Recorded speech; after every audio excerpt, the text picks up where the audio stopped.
Okay, Assalamualaikum warahmatullahi wabarakatuh, everyone. I hope that you guys are listening for today's online teaching. Yeah. Okay. All right. I would like you guys to write down your name and your student ID at the chat box, so that that will be a proof of your attendance. Although we have this attendance Google form that I have given to you, but you can also write it in the chat box. Yeah, so you write down your name and then your student ID in the chat box, because when I record this, normally they will come together with the uh, you know with the chat box punya ni lah, conversations notes and everything. Yeah. Okay, so how are you guys feeling today? Are you guys feeling okay? All right, never mind. Continue writing down the names first. It's okay. I hope everyone is feeling okay. Yeah. Uh, Before we begin with this week, if you notice, I have not apa ni? I have not uh, created a video, yeah, lecture video, because I would like to teach the topic synchronously. That means I'll be teaching now. Okay. So you do that. So I'll start with the teaching je lah. Okay, so perhaps we are going to spend about 40 minutes. We'll see how it goes. I'll be spending about 40 minutes, or perhaps less, or perhaps more, plus and minus. So that sorry, on the topic, week 8 punya topic, fallacy 1, that is fallacy of relevance. Yeah.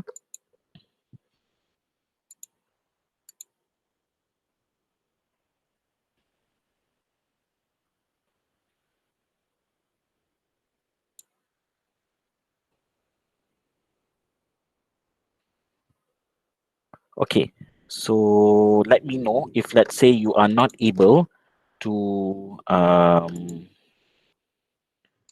if you're not able to view the slide. Yeah, can you view this?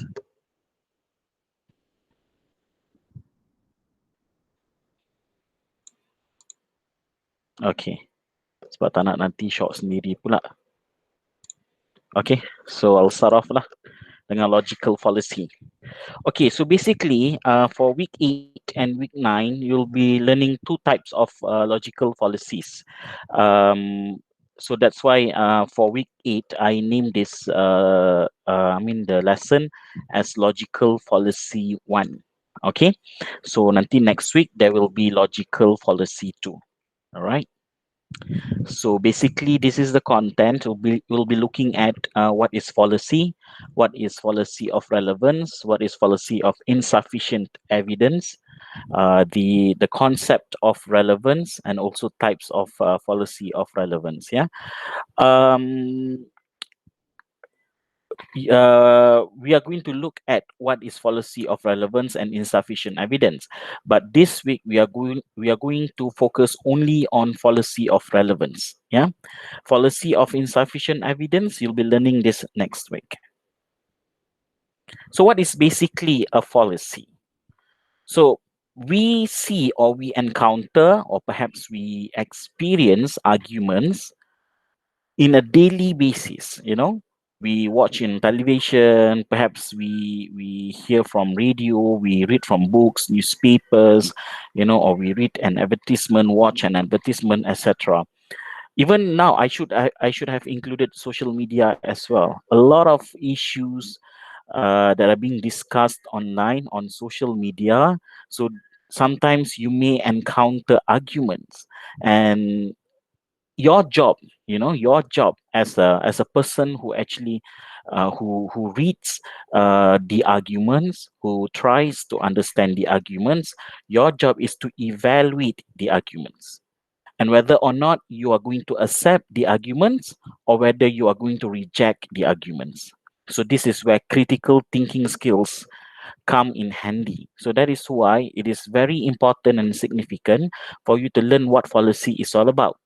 Because if we look at some of these arguments, they can appear sound and convincing, and to you it looks like, wow, this is good, this is a good argument, and it is no surprise that a lot of us will fall into it without realizing that some of them can be fallacious. Fallacious means it contains one or more fallacies. And what are basically fallacies? An argument that contains a mistake in reasoning. So when you have a mistake in your reasoning, automatically the whole argument is fallacious. And when it is fallacious, then it is up to you whether or not you want to reject the argument, or if you want to accept the argument. Okay. And also, okay, before I forget, before I move on, if you have questions, just shoot your questions in the chat box. Until later, I'll just have a look at the questions because I need to record this whole thing and also to upload it on YouTube. So the lecture will continue until the end. And once we have come to an end of this lecture, then I'll look at your questions. Yeah. You, whenever you have questions, you just type je, tulis je dekat dalam chat box tu, then I will refer to that chat box. Yeah. Okay, so basically you need to understand what fallacy is lah. Fallacy is basically an argument that contains a mistake in reasoning, and the mistake can be one, can be more than one. All right. Now there are two types of fallacy that we'll be looking at, that we'll be learning for ALS 411. The first one is fallacy of relevance, and the second one is fallacy of insufficient evidence. And those will be tested in your final test. Yeah, so that's why you really need to understand this part. Okay. But today, for the sake of this week lesson, we'll be only focusing on fallacy of relevance. Let us try to understand that one first. Yeah. Now, the definition of fallacy of relevance: mistakes in reasoning that occur because the premises are logically irrelevant to the conclusion. Yeah. So you have the premises, and the premises are logically irrelevant to the conclusion. When the premises are logically irrelevant, it has nothing to do at all with the conclusions. Therefore, we call this as fallacy of relevance. Now, let us look at the definition of insufficient evidence. Mistakes in reasoning that occur because the premises, though logically relevant to the conclusion, fail to provide sufficient evidence to support the conclusion. So it fails to provide sufficient evidence to support the conclusion. Now, I cannot give you yet two big examples to compare between these two, because since we are going to look at fallacy of relevance this week, so we'll just focus on that. And next week, we'll be focusing on insufficient evidence.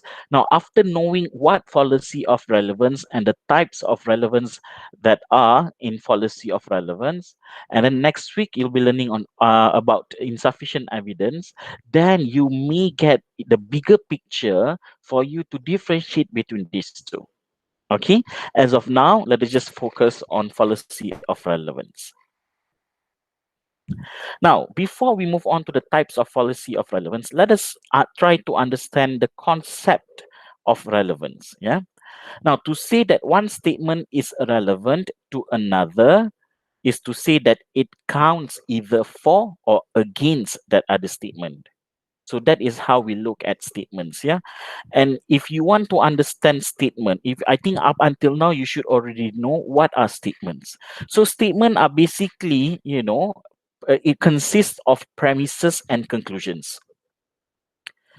I think beginning of this semester, I have already talked about statements, and I already informed to you that between statements or in a statement ataupun in statements, we have what we call premises and also conclusion.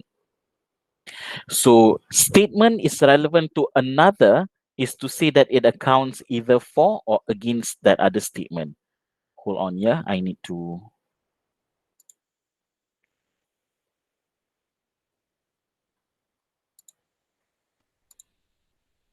Okay.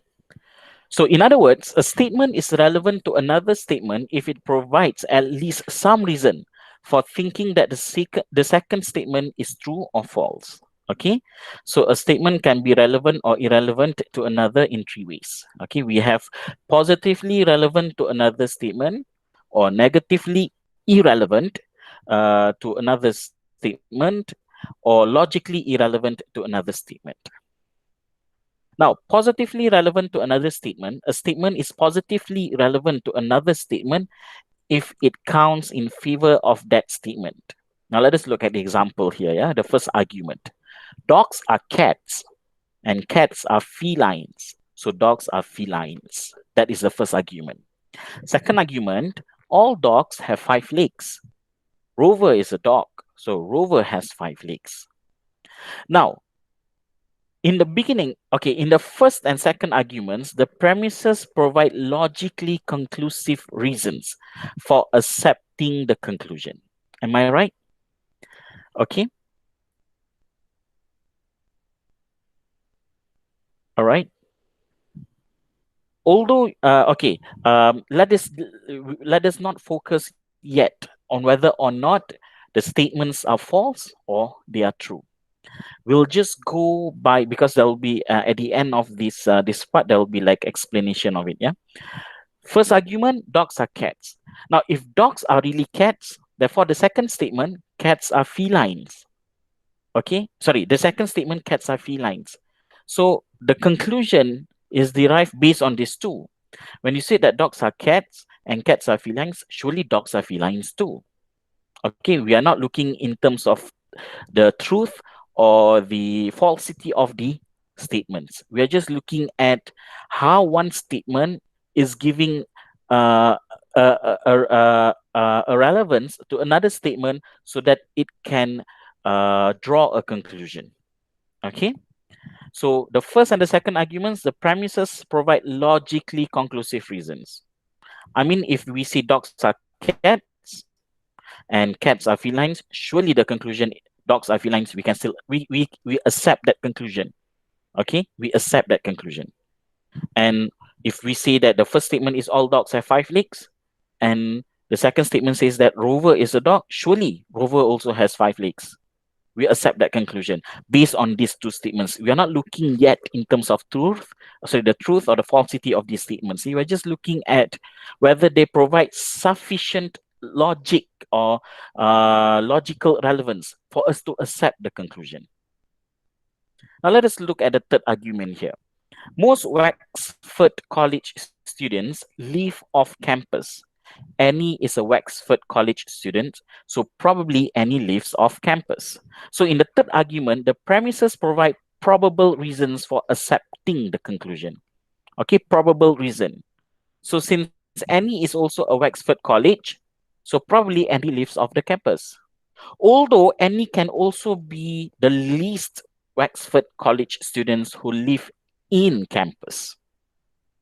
But because of we go by most, so the chances for Annie to be in that most group is greater. And that is why the probability for Annie to leave off the campus is there. And that becomes the conclusion. Let us look at the fourth argument. Chris is a woman, therefore Chris enjoys knitting. Now, in the fourth argument, the premise Chris is a woman provides neither probable nor conclusive reasons for accepting the conclusion. Now, Chris enjoys knitting. The premise does, however, make the conclusion slightly more probable than it would be if the conclusion were considered independent of that premise. So, thus, the premise does provide some evidence for the conclusion and hence is positively relevant to it. We are still talking about positive relevance. Yeah. Okay. Now, let us look at the examples that on the explanation. Now these examples from the first argument up to the fourth arguments, these examples highlight two important lessons about the concept of relevance. Yeah, the first one is a statement can be relevant to another statement even if the first statement is completely false. So in this case, dogs are cats is a false statement. Okay, dogs are cats is a false statement. So coming back to this, thus in the first example, the statement dogs are cats is clearly false. Yeah. Nevertheless, it is relevant to the statement dogs are felines.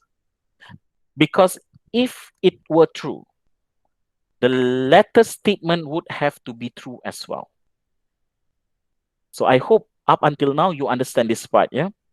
So when we talk about relevance, we are not influencing our judgment and evaluation whether or not those statements are false or true. We put aside false and true of statements too.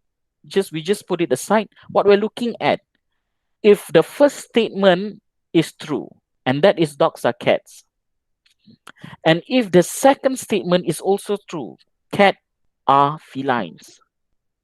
So don't you think that dogs are also felines? Yes, we accept this conclusion because these two statements give some logic relevance to the conclusion. Now let us look at the second argument. All dogs have 5 legs. Rover is a dog, so Rover has 5 legs. So second, whether a statement is relevant to another usually depends on the context in which the statements are made. So thus, in the second example, the statement "all dogs have 5 legs" is positively relevant to the statement "Rover has 5 legs" only because it is conjoined with the statement "Rover is a dog." Okay. Oh, I thought someone joined just now.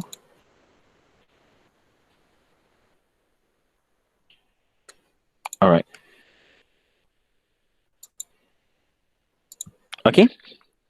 So these are the two things, or the examples given highlight these two things. Yeah. Now, negatively relevant to another statement, statements that count against other statements are said to be negatively relevant to those statements. Now, let us look at the examples here.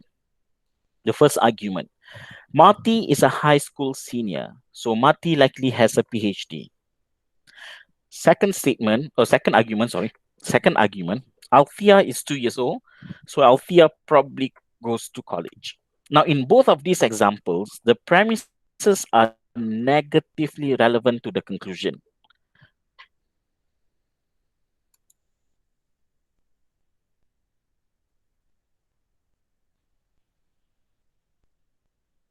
Sorry.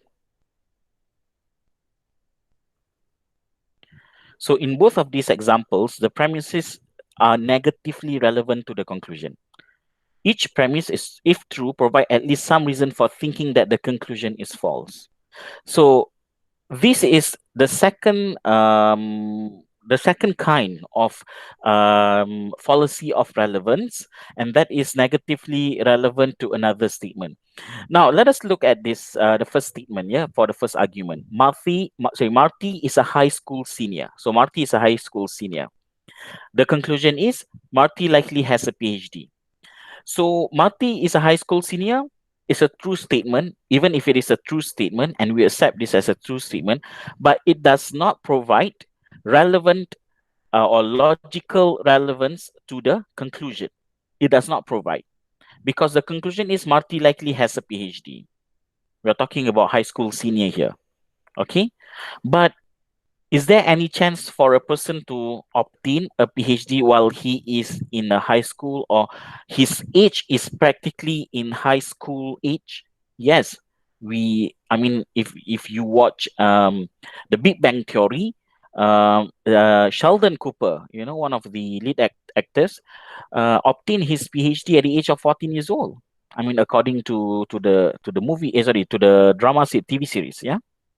So yes, there's a chance, but we are looking here how the first statement is providing relevance to the conclusion or to the second statement, so it leads to the conclusion. In this case, we only have one premise and one conclusion.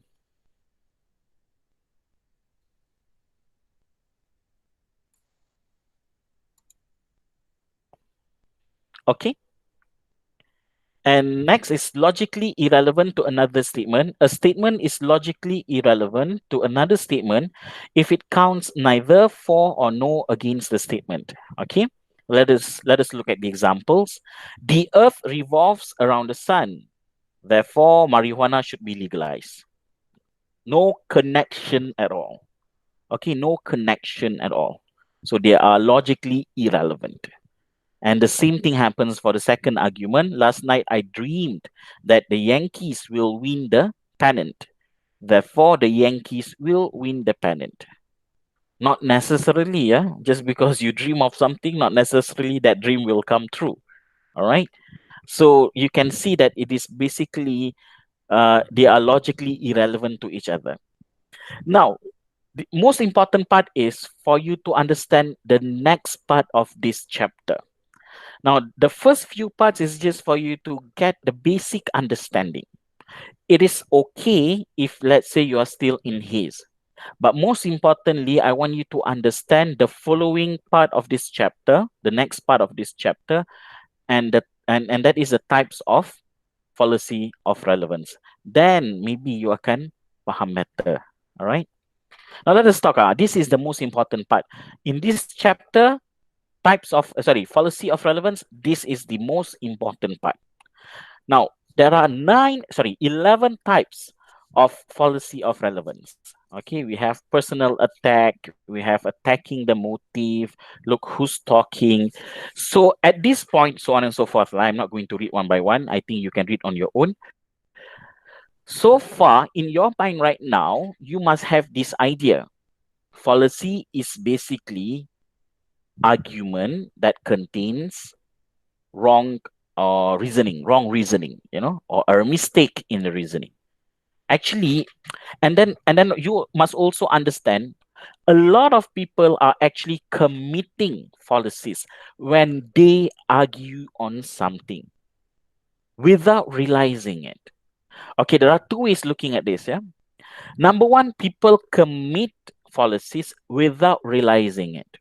And nanti when we look at the types of fallacy, you will start to feel that perhaps throughout your lifetime, when you argued on certain matters, you may have committed some of them. You may have committed some of these. All right. Number two, you must also see in another perspective that people who are critical thinkers can also exploit fallacies in order to make the argument more convincing. Get it? That means they know that these are fallacies, but they know that people who understand or who read the argument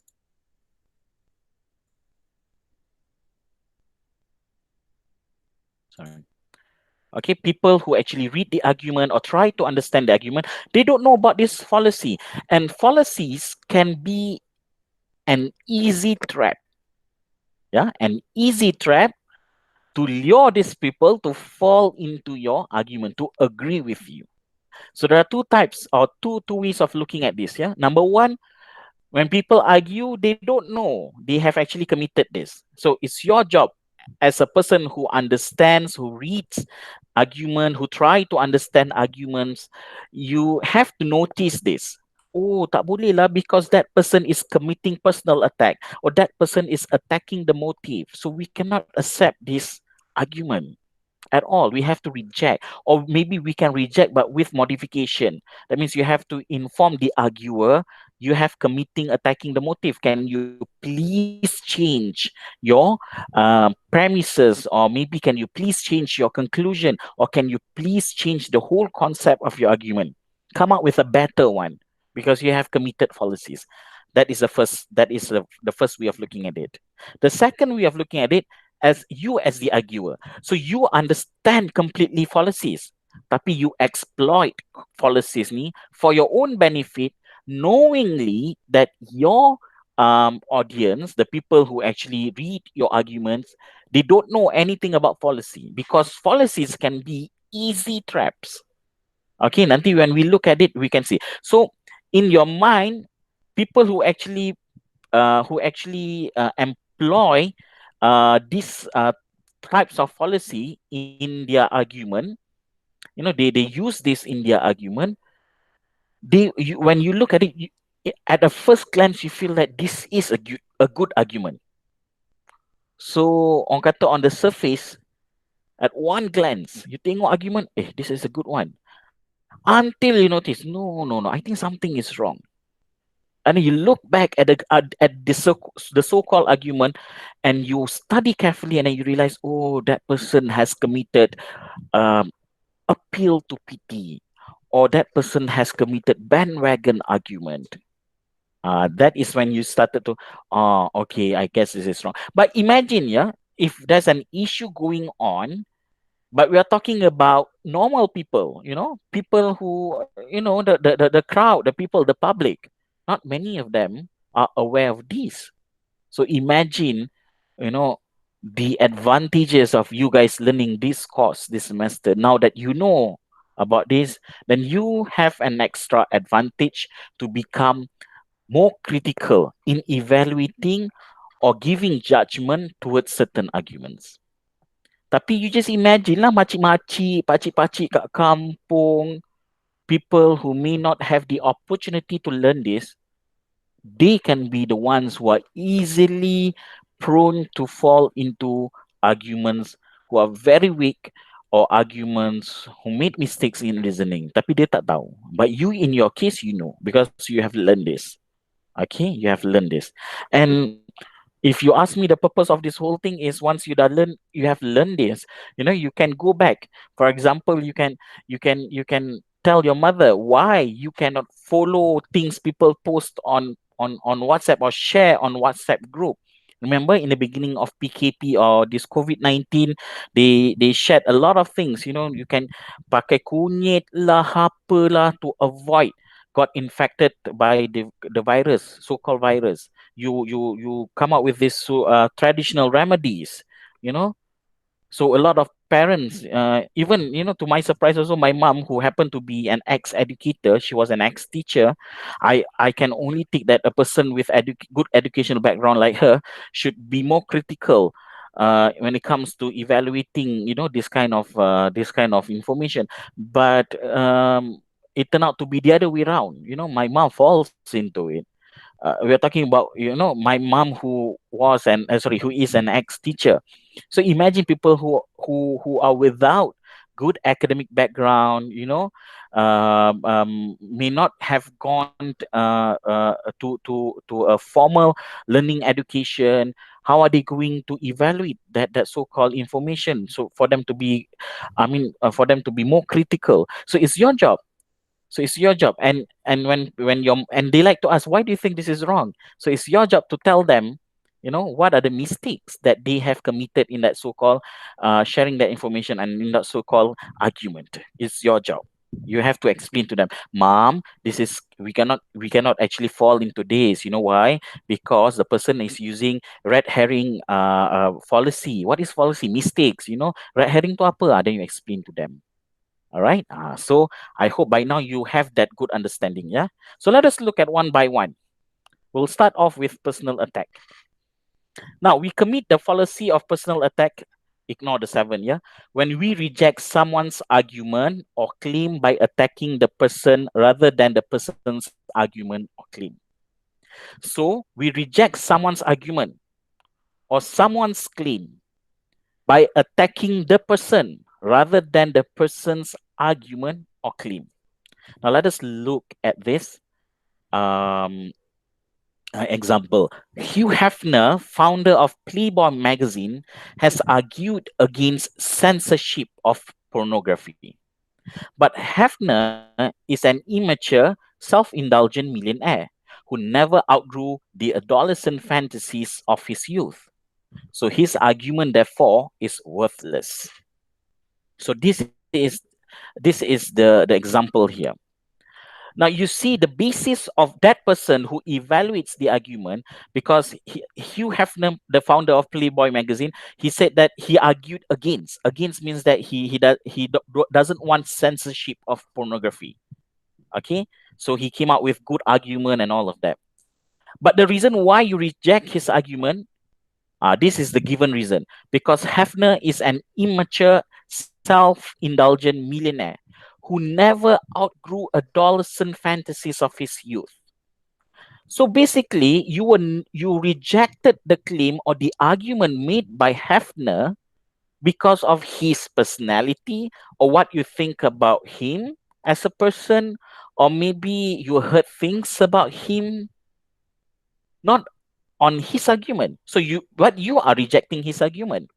So this is what we call personal attack.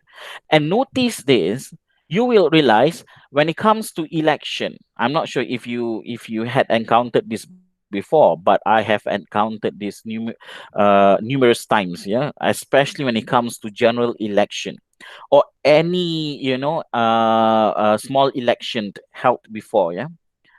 I noticed that the politicians like to use this personal attack to attack a person instead of looking at what his argument is all about. That person, let's say that there's this one politician claim about this and this and this and good argument though, but because of his personality lah, he was once committed this crime lah, and that lah, you attack on that instead of attacking or rejecting the argument because of the argument itself, and that happens a lot. So personal attack happens, yeah. Nanti when we reach general election 15, then you'll start to see this a lot, yeah. So the arguer makes no attempt to show why Hefner's arguments against the censorship of pornography are flawed, but instead he simply attacks Hefner's character. So this is the first type of fallacy. Next, attacking the motive. So attacking the motive ni is somewhat similar to personal attack. Tapi it is the error of criticizing a person's motivation for offering a particular argument or claim rather than examining the worth of the argument or claim itself. Now, Professor Michelson has argued, this is an example, yeah, in favor of academic tenure. So he's a professor and he favor academic tenure. Academic tenure means, or tenure, yeah, tenure means it's like it's like macam in my case, you know, in UiTM we call it apa ni, tetap, pensyarah tetap.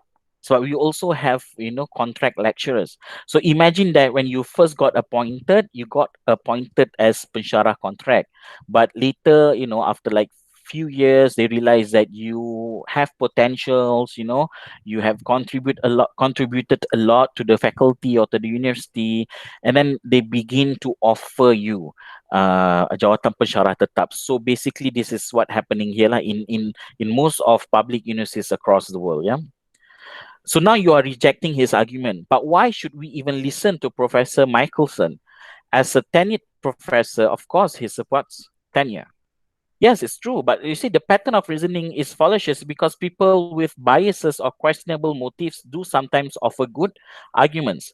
You cannot simply assume that because a person has a vested interest in an issue or any position he or she takes on the issue must be false or weakly supported. You know, I like to always direct you when it comes to fallacy or fallacies to politics, because I don't know, I always encounter this among politicians. So another way of explaining attacking the motive, you know, sometimes I realize that when people, even now, you know, the then government, PH government now has become the pembangkang, and what sometimes whatever that he said or the representative from the PH government, okay, for example, people really hate DAP. This is just me telling, yeah, this is just part of this discussion. No offense, yeah. If you're a big fan of DAP, then keep it to yourself. And I cannot, I'm not saying that I'm not a big fan of DAP. I'm just giving you an example. A lot of people dislike, let us not use the word hate, we'll just use the word dislike. A lot of people dislike DAP, the political party. But some of these DAP representatives actually did good job when they became the government. Also, now that they have become this, pembangkang or the opposition, sometimes they also come up with good arguments. Okay, good arguments. But then again, because you just simply because you say that of course lah, the argument is good because he is pembangkang or she is the pembangkang or she is the opposition. So just because that person has orang kata vested interest in that issue or maybe has relation to that issue, not necessarily that that person does not make a good argument. Betul tak? Tapi a lot of us like to think that way, so which is wrong. Okay, so this is also another kind of fallacy. Now let us look at the third one. Look who's talking.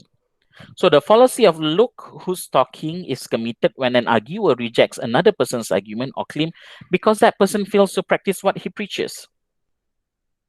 For example, parent, yeah? This is a conversation between a parent and a daughter.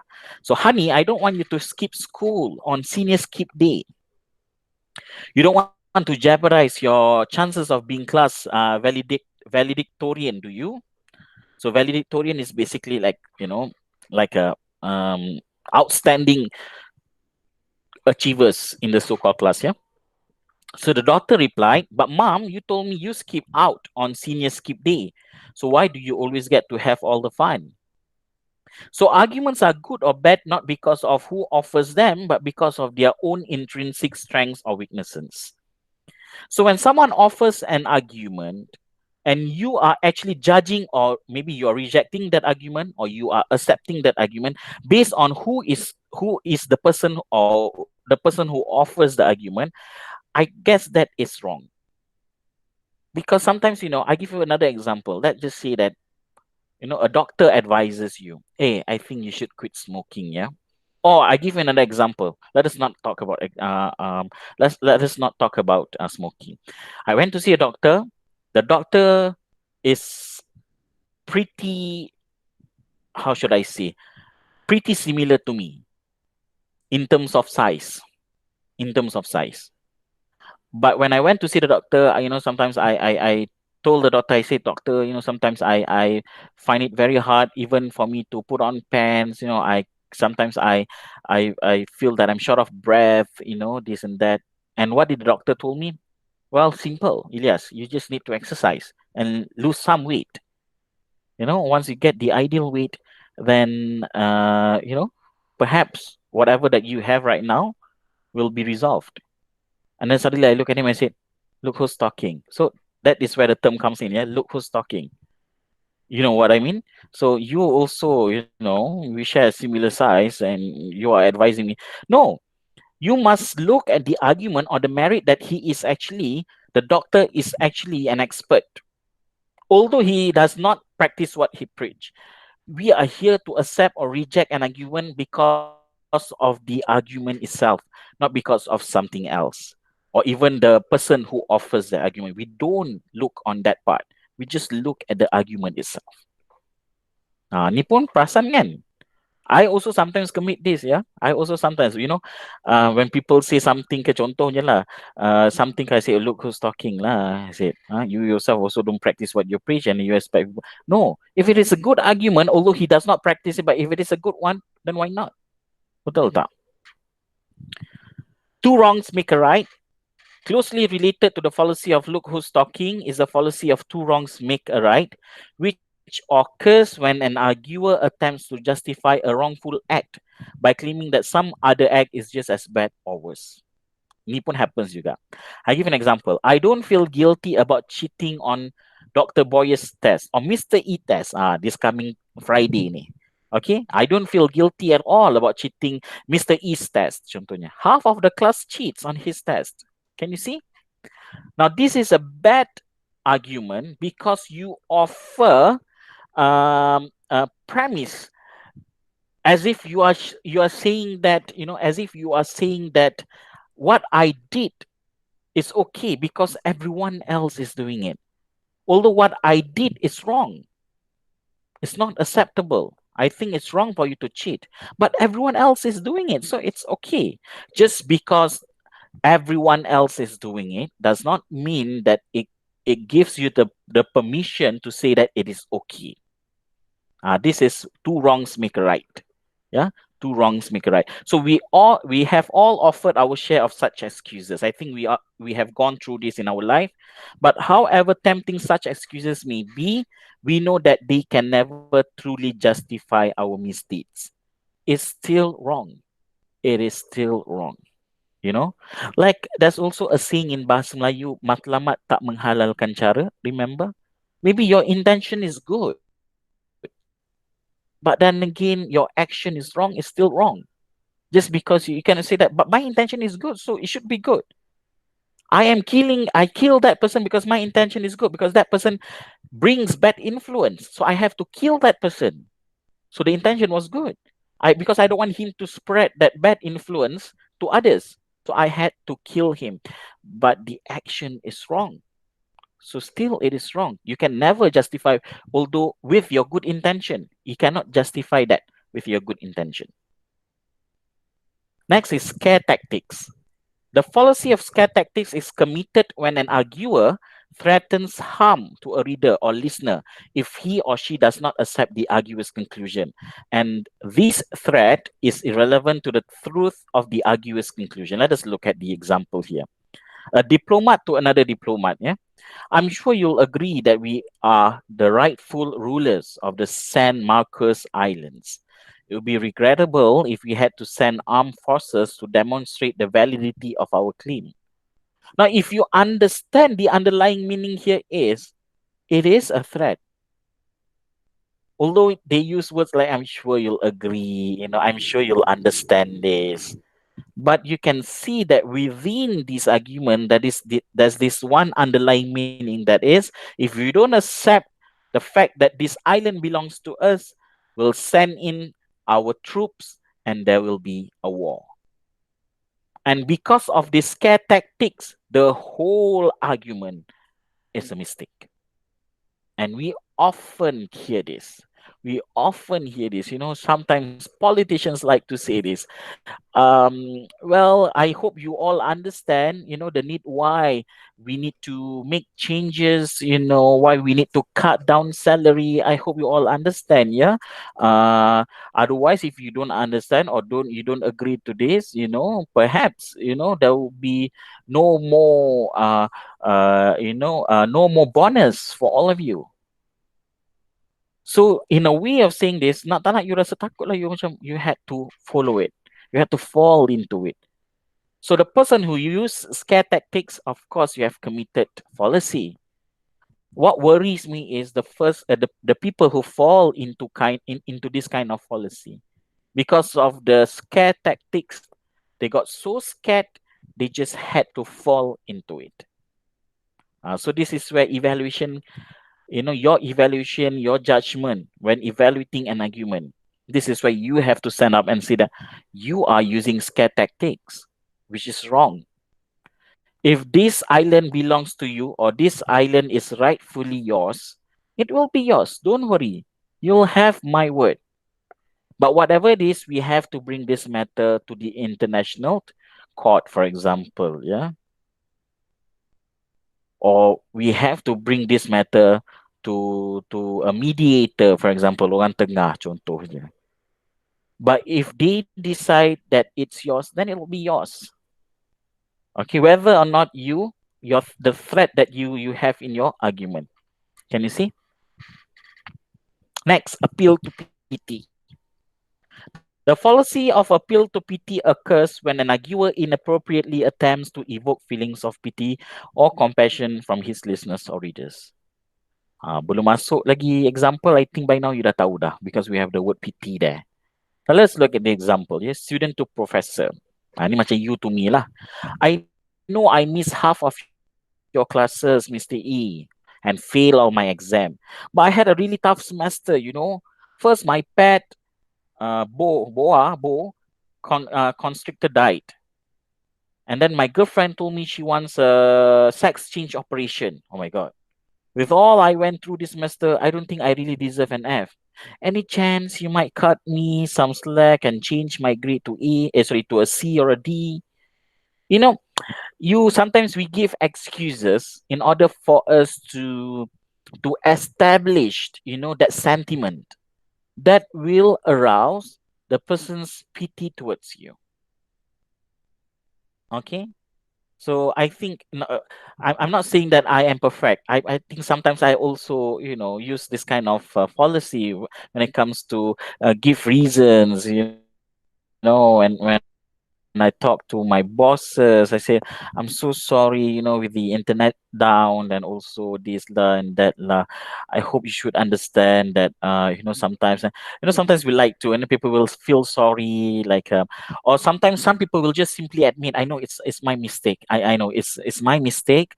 I am absolutely sorry. I have so many things going on. I just moved into a new house, and then my wife asked for a divorce. I'm not really in the state of mind, but it's not your fault. It's mine. I should have handled my situations better. My apology. Can you see?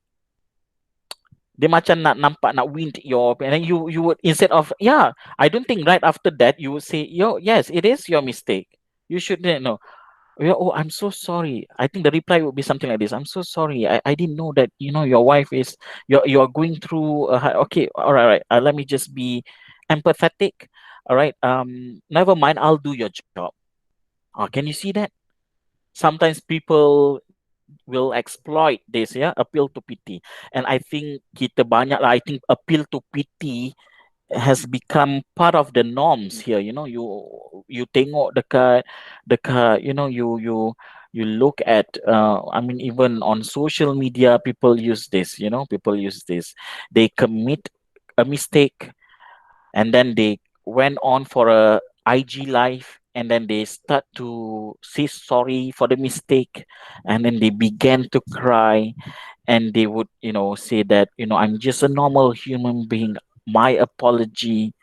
And then you would change immediately, you would fall into it, and you would give a second chance. Sounds familiar? And sometimes even in a relationship, yeah.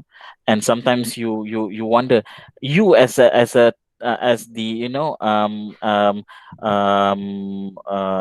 apa ni, entity yang berkecuali, when your friend is telling you, or like, why did you accept him? Times after times he's been like doing this to you over and over again, but you still accept. Because some of these people, they are very sentimental. They are very sentimental, and they are very sensitive. So people will just make use that as an opportunity to win their heart over and over and over again. you know and then you feel like, "Macam apalah bodohnya." No, it's not because of bodoh, it's them. And people will exploit that. That means, whoever that person is very opportunist. Is very opportunist and observant, because he knows, or she knows, okay, this person is very sensitive, quite sentimental, so I'll just use this appeal to pity. And it works. It works. Just look at any of the advertisement. Another good example, if you look at any of the television advertisements, they will use a lot of this, um susu, iklan susu yang, asyik ada lagu, ibu ibu engkau lah, and then you feel so, warm, and you feel like, it's all about mothers, it's all about being a mom, and then you will buy the product. That means you don't really evaluate what the product is, but you fall into it because of appeal to pity. That also happens. Moving on, a bandwagon argument is one that plays on a person's desire to be popular, accepted, or valued, rather than appealing to logically relevant reasons or evidence. Let us look at the example.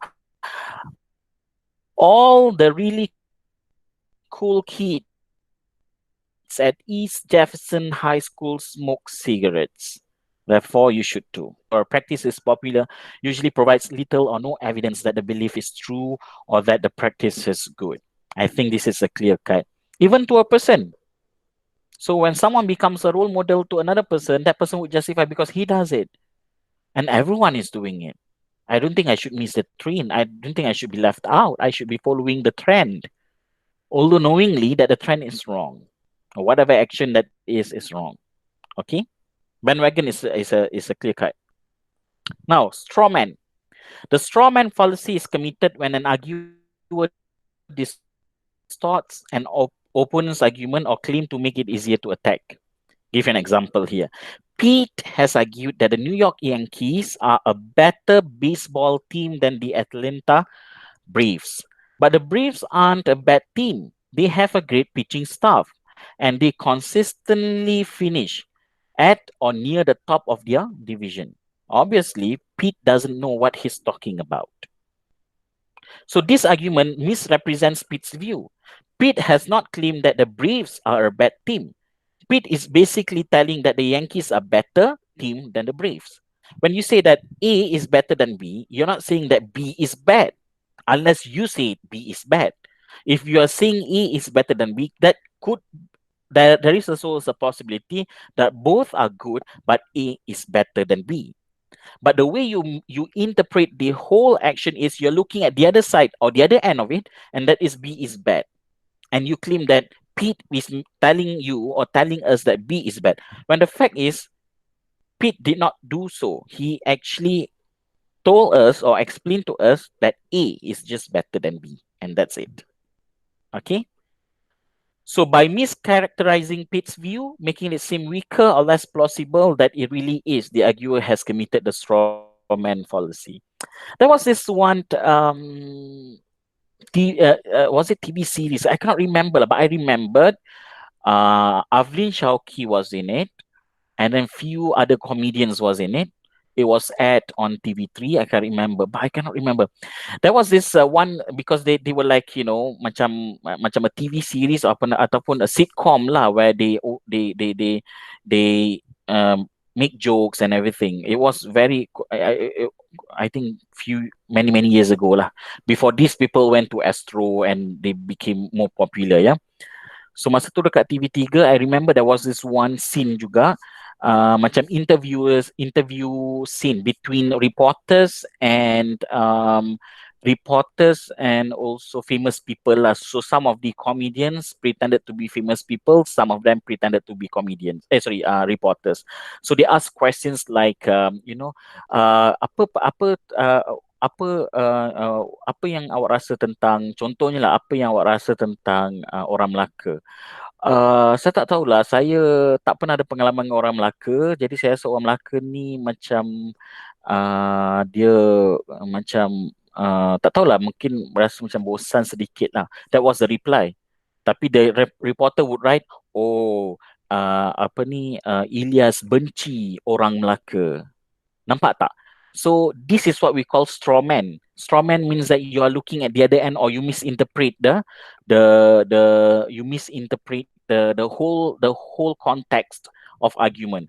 And when this happens, imagine that the reporter writes there, Ilyas benci orang Melaka. Sedangkan Ilyas just say that, saya tak pernah ada pengalaman berkawan dengan orang Melaka, but saya dengar orang Melaka ni memang bosan. Macam tu, for example.